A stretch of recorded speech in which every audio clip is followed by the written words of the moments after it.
varbūt kāds lietošu tādu programmu, Alfa OBD.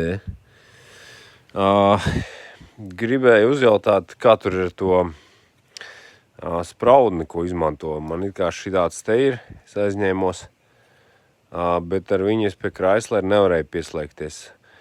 Es gan arī 100% nezinu, vai tā ir tā ELM vaina, vai varbūt tas Chryslers ir pārāk vecs, jo pēc idejas man vajag 5. gada vai 4. gada tam Chrysleram ar dīzeli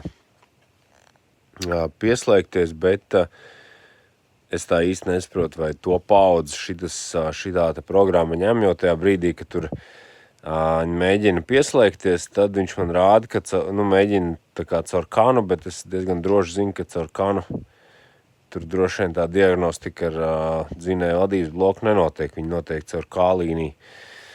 Un tā vienkārši ir, šobrīd es tā īsti nevaru saprast, gribējās vienkārši pamēģināt arī šo programmiņu, jo viņi diezgan daudziem tādiem, varbūt, kā lai pasaka, netipiskākiem auto ir paredzēti.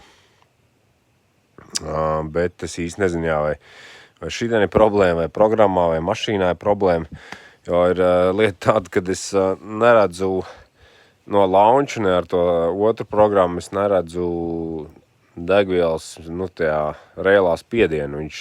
Tur kaut kādi dati visādi ir, bet reāli es neredzu spiedienu. Man no sākuma likās, ka viņš vispār nesaprot tas launch, ka tas ir dīzels, bet es skatījos kaut kādas tur par klāsacēm, ir kaut kādi tur parametri. Bet pārējais tur ir kaut kāds bullshits, tur ir dzinēja temperatūra, kaut kāds volts parāda, kur man neko neizsaka, un nav arī šī spiediena. Tur kaut kādi parametri pa degvielu, bet tie visi ir uz šitā te kaut kādi miligramu uz stroku, tā kā uz cilindru, bet tur jau jābūt reāli rail pressure, tā kā. Tā ir tā droši vien problēma, tāpēc, kad tā kā visā normālā zemeslodē Chryslers ir benzīna, un tā kā viņi priekš Eiropas to dīzeli iestūķēja tikai principā priekš tās Eiropas, un tad ir tā, ka acīm redzot visas tās diagnostikas interfejs un programmas, viņas nav īsti paredzētas tam dīzelim, vai tur baigi neviens nav papūlējies viņas izstrādāt normāli. Es vēl ar Delfi mēģināju pieslēgties, tur vispār dzinēja nerādīja, man liekas. Tagad tāda šaura bezizēja.